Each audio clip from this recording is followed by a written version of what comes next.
I believe you're living in Argentina these days. Yes, I am. What inspired your move there? My wife.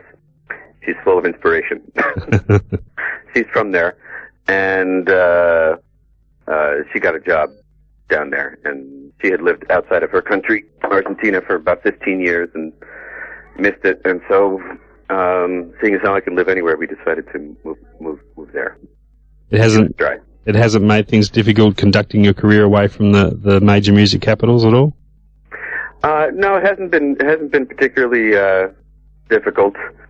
I mean, I've always tended to stay away from the major music capitals, but I don't really notice any difference. In fact, it's sort of my being so far away built in a kind of scarcity into my career, which actually I think makes people come to the gigs when they might not have before, because they knew I was going to be around again quite soon. But now they know it's somewhat more exceptional than that I may be in their neighborhood or their city, and so people make the extra effort to come out. So it's been great, and I like it there, and there's a lot of great musicians there, and culturally it's a fascinating place.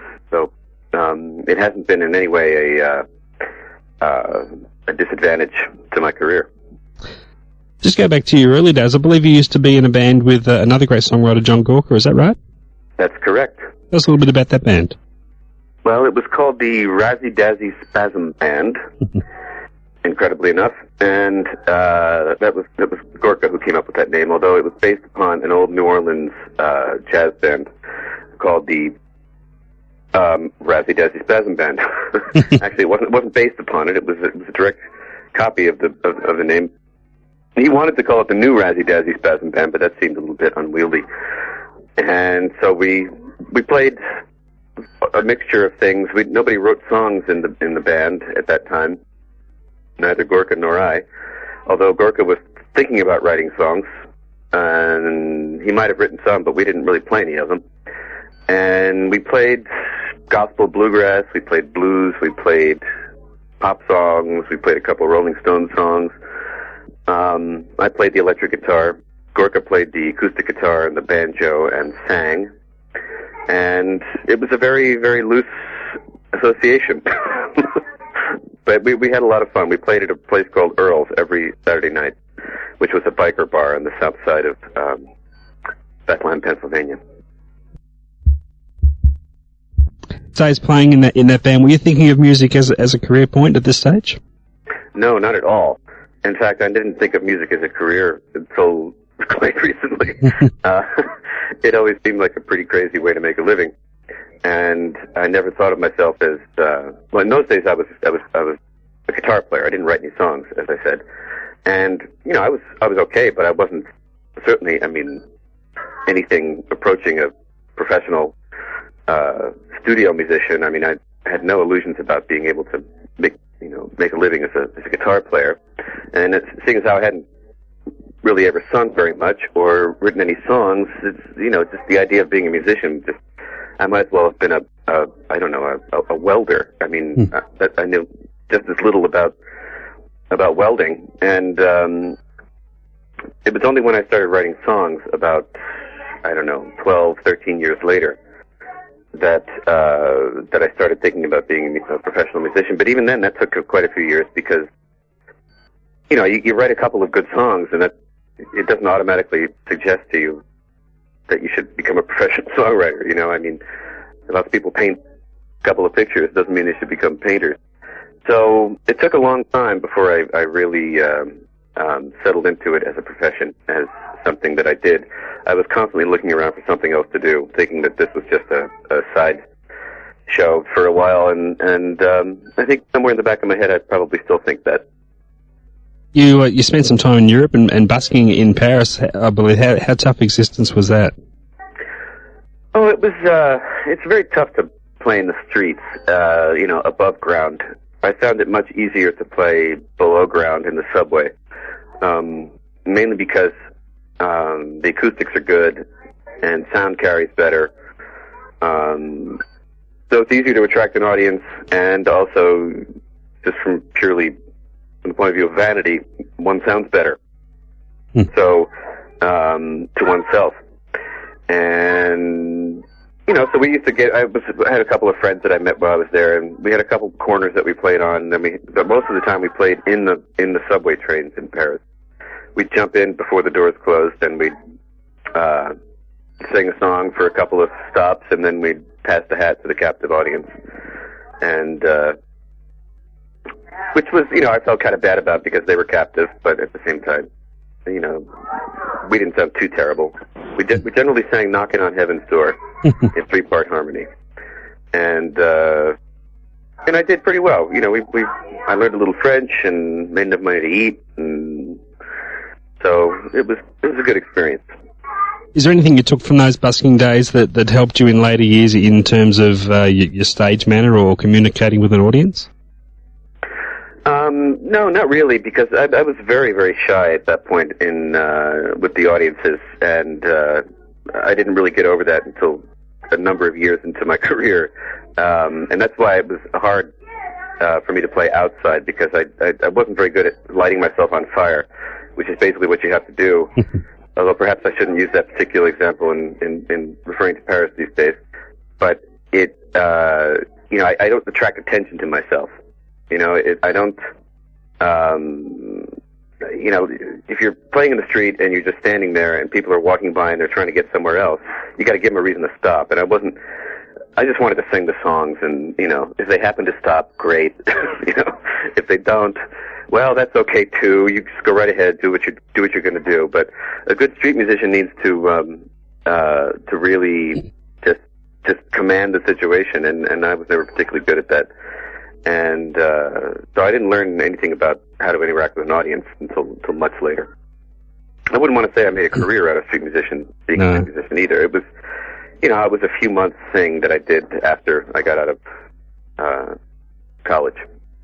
Aniki Records, was it an advantage for you to begin with a label that specialised in rootsy type music? I'm sorry, what was the first part of the question? You went to Aniki Records in your early days, your early albums? Correct. Was that an advantage for you to go to a specialist label like that concentrated on that type of music? Perhaps. I mean, my first record that I made with them had a little bit of a Celtic feel to it, but it was understood that I wasn't making a Celtic record. Aniki Records wanted to make a record more. They wanted to have a sort of singer-songwriter division, and so they took on 3 or 4 singer-songwriters, myself being one of them, and sort of put a little bit of effort into distinguishing the singer-songwriter effort from the more Celtic, rootsy, bluesy thing that Aniki is generally known for. And you know, but that particular profile is so strong at Aniki that I'm not sure we were able to get away with it, to get away from it. And not that I wanted to, but there were a couple of strange things. You know, like when they sent out the CDs to their lists of radio stations. You know, we got sent to a lot of reggae stations and Celtic stations, even though it really wasn't what they were looking for. So there was a little bit of inefficiency and overlap in sort of creating a niche for that particular division within Aniki Records. But then again, there are Celtic elements on that record and on my other records as well. So it wasn't much of a stretch. Now you're invited to tour with Joan Baez in 1997. How important was that as a boost to your confidence, I guess, to receive a stamp of approval from an established artist like that? Sure. It was great. And she, you know, her singing 3 of my songs on her last record was great. It was just a huge stamp of approval, and you know, it's wonderful when somebody who you've looked up to for so long turns around and you know, pays attention and sings your songs and takes you out on the road. It was great. Would you have thought of those songs as songs that would have suited her to cover beforehand? The one, Reunion Hill, I wrote with her in mind. Mm-hmm. The other 2, no. I was very surprised when she did those. I didn't think that Fishing was her kind of song, because it's more of a groove kind of thing. It's not my most melodic song, and she always chooses songs that have very strong melodies. It has melody, but it's not. It's a very linear song based on the groove, and so that surprised me. But then again, the subject matter does have a lot to do with her trajectory over the years. And the other one, Money for Floods, I also didn't think, because I thought the melody was too bizarre for her. And the harmonic, from a harmonic point of view, I thought it was, but she loved it, and so yeah, I was thrilled. Now, after Aniki, you went to Signature, which was with quite an unusual arrangement that allowed you to have an equal split of the returns, I believe. Yeah, we just basically put up half the money ourselves, and they put up the other half, and so we were able to split things more equally on the back end. Yeah, it was a good deal. I was very happy with them. So you were looking at that stage to have a greater control of your records when seeking a new deal? I always have had good control over my records. I mean, Aniki they were wonderful that way. They never really exerted too much control over the product itself. So I've always been able to do what I wanted to. When you sell as few records as I do, it would be really pathetic if you had people telling you, we don't hear a hit, So yeah, I mean, that's always something that's been very important to me, too, to have... Hold on 1 second, I have to calm the troops. Sure. Guys? Stop. Go to the next room. I have 5 kids here in a little tiny cabin in the woods. Go in the next room. Sorry. That's fine. Anyway, what was I saying? Oh, about creative control. Yeah. But, people have always, and most of the people who do what I do and play in the places I play and work on the labels that I work on, are the same. I mean, it's a very free, unfettered kind of existence, musically, artistically speaking. I mean, nobody tells anybody what to do, really. I mean, you might have a record, label head who says, this particular song doesn't really do it for me. If you really like it, go ahead and put it on the record, but if you happen to have another one lying around, let me hear that. They might say something like that, but ultimately it's always going to be the artist's final choice, and that's a beautiful thing, because that doesn't happen very often. But we're not talking about huge sums of money, so I think if we were talking about larger sums, the thing might change. Yeah. At a pinpoint in time in your career when you think you really started to develop a strong confidence in your songwriting? Oh God, I'm always working on that. One feels confident when one is 3/4 of the way through a song, which is going well. Mm-hmm. And then as soon as you finish the song, you have to develop it all over again. And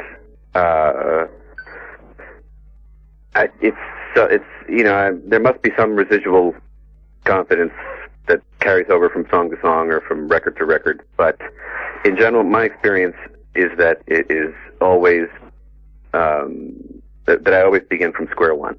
That I always have no idea what I'm going to do next, and have no idea where the next song is going to come from, what I'm going to write about, etc. I mean, it's always a struggle, and I wish I knew how to make that particular part of the process easier. Because once I get going, I feel great. But that right at the beginning of the songwriting process, it's murder. It's murder. When you're staring at an empty page and you have no ideas, and that goes on for a couple of weeks, it's very unpleasant. The bio on your website describes you as a meticulous song craftsman. Is there a lot of fine tuning in the writing process once it is going? Yeah, especially the lyrics. I spend a lot of time, and that's the part that gives me the most trouble.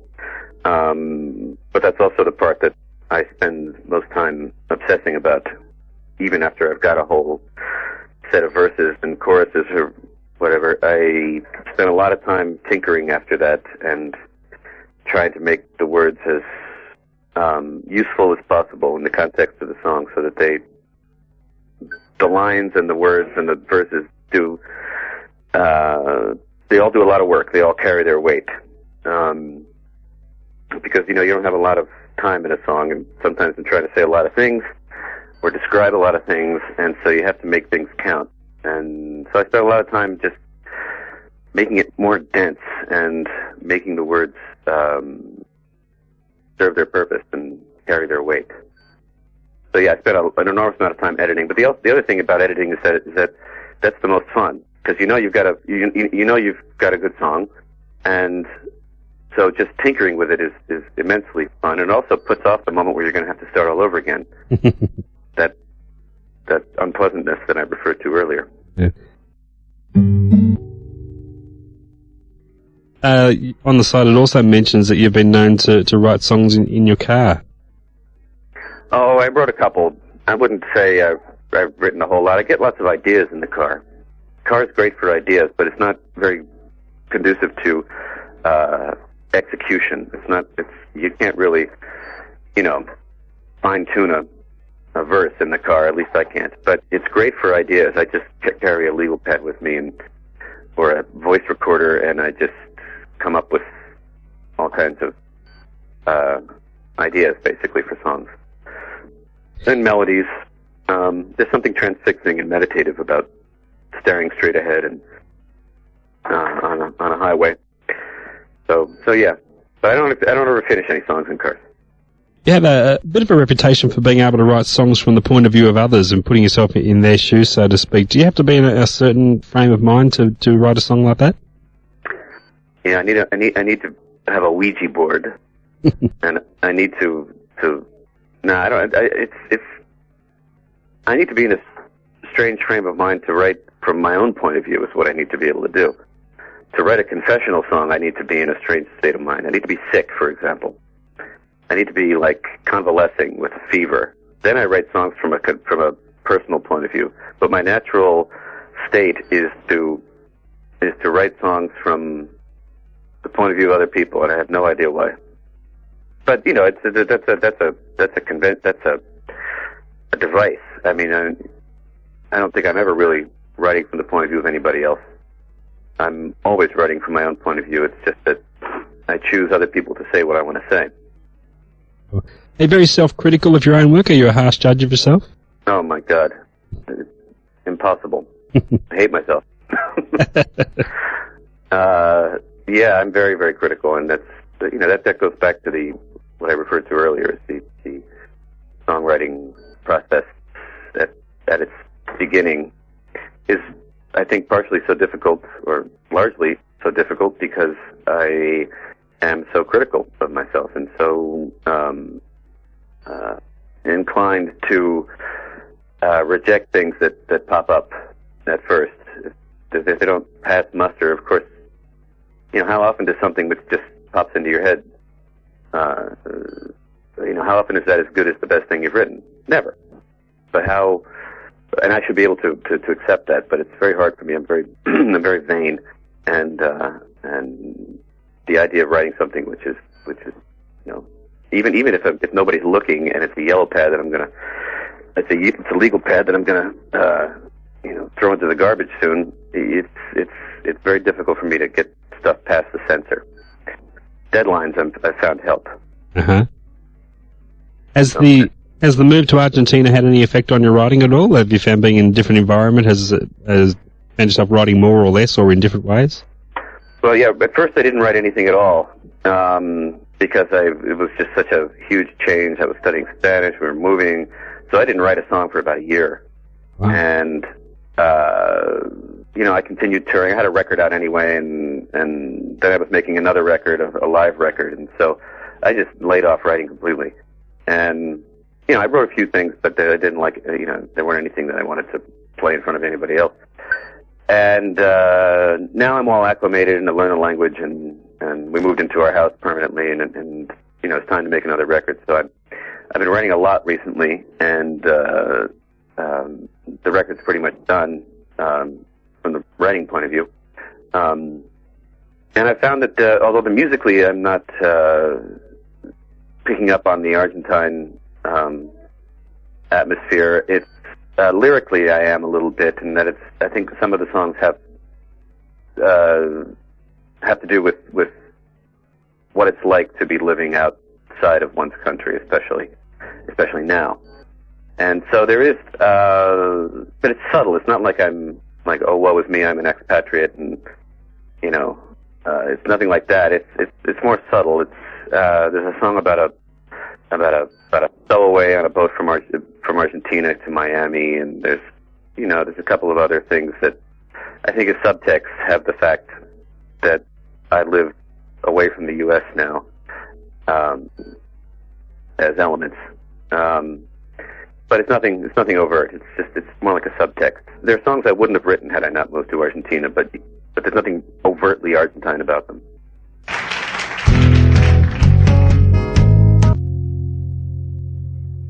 Let's talk briefly about the Cry Cry Cry project. Yeah. A lot of people I know really love that record. How did the whole thing come about? It came about through just hanging out and I was friends with both Lucy and Dar, although they did not know each other particularly well. Lucy and I had talked about someday making a record together of cover songs, but we had never done anything about it. And Dar and I were on tour. I was opening for her, and we started talking about something similar. And I mentioned that I had spoken to Lucy about this, and I said, well, she said, why don't we do a trio? So we called Lucy, and she said, sure. And, it just, one thing led to another. We just thought it was going to be a record we were going to make. It was going to be simple. We were going to play acoustic guitars. We were just going to sing harmony, not a lot of production. We weren't really going to do any touring on it, or touring with the record or anything. It was just going to be very low-key, just fun, chance to sing harmony, chance to sing other people's songs. And then our manager got a hold of it and ran with it, and we got a producer, and then we got a record company, and then all of a sudden we were on a bus and touring all over the place. But that really surprised all of us. We didn't really anticipate that it would be something quite such a big deal. Yeah. But despite the success of it all, you're still looking on it as just a one-off? Yes. Yeah, we always did, and we still do. Because it's, we each have our own careers we want to do, and it's just very complicated to organize three people's schedules who are booked so far in advance, and who have their own projects. I mean, I've still never been able to make that record with Lucy, for example. We've been talking about it for like 8 years, and we still want to do it, but it's just I don't want to do it now because I've got my new record coming out, and so on and so forth. So no, I don't think it'll happen again. What's the makeup of your touring band these days? I play either solo, or I play with, if I'm near the New York area, or there's an exceptional situation outside of the New York area, I play with the same band that appears on my live album, my live record. Yep. Yeah, Lincoln Schleifer on the bass, and Dennis McDermott and John Putnam. And but I've also toured with Tracy Grammer, and we did a double bill in the spring, and I accompanied her on some things, and she accompanied me on some things, which was great. You all are aware of her, right? Yes. Okay, good. And also with her was a guy named Byron Isaacs, who played bass, whom I met in the Joan Baez band. He played bass in Joan Baez's band, which is how I met Tracy and Dave.